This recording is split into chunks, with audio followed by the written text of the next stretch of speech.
Welkom by vandag se begeleide gebed. En kom ons sit net weer vir 'n oomblik stil hier in die teenwoordigheid van God. En vandag kyk ons na die tema van genade, daardie onverdiende redding en 'n liefde wat jou ontmoet nog voor jy iets kan regmaak of bewys. Ons lees saam in Titus 3 vers 5. En hy het ons gered, nie op grond van werke van geregtigheid wat ons gedoen het nie, maar volgens sy barmhartigheid, deur die bad van wedergeboorte en die vernuwing deur die Heilige Gees. So hierdie vers draai bietjie alles wat ons so dikwels glo om. Ons dink ons moet eers verander. Ons moet selfs eers beter wees. Ons moet eers reg leef. En dan sal God nader na ons toe kom. Maar hier sê Paulus vir ons, God het jou reeds gered. Nie omdat jy reg was nie, maar omdat hy goed en lief vir jou is. Die woord wat hier vir wedergeboorte gebruik word, gee vir ons hierdie beeld van 'n nuwe begin. Iets wat jy self nie kon doen nie. Soos 'n kind wat gebore word sonder sy eie inspanning. En die vernuwing deur die Heilige Gees is nie 'n eenmalige gebeurtenis nie. Dit is 'n voortdurende, sagte werk, soos water wat oor tyd 'n klippie vorm.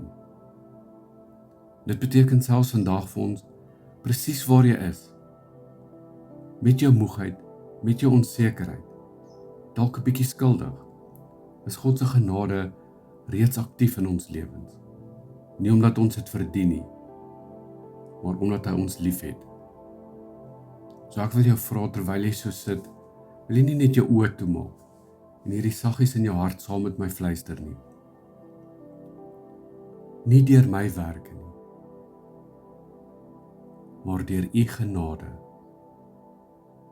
Here, nie deur my werke nie, maar deur u genade alleen.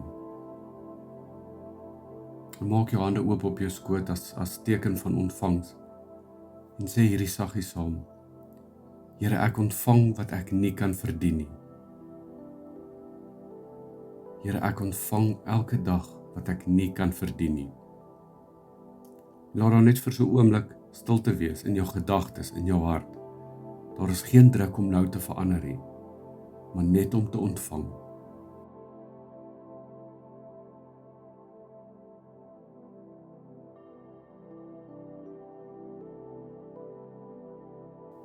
Ons Hemelse Vader, ons bring nou hierdie persone voor u. Iemand wat dalk vasgevang is in skuld, in skaamte of 'n gevoel dat hulle nooit goed genoeg is nie, Here. Here, maar vandag sien u hulle, u ken hulle storie.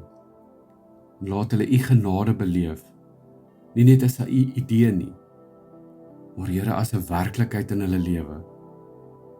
Kom was hulle harte skoon met u barmhartigheid, verfris hulle gees met u teenwoordigheid, Here.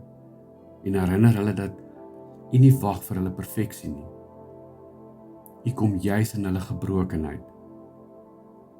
Here, bring sagte vernuwing in hulle lewe vandag. En elke dag, dag vir dag, Here. Here, dankie dat u naby is, selfs nou.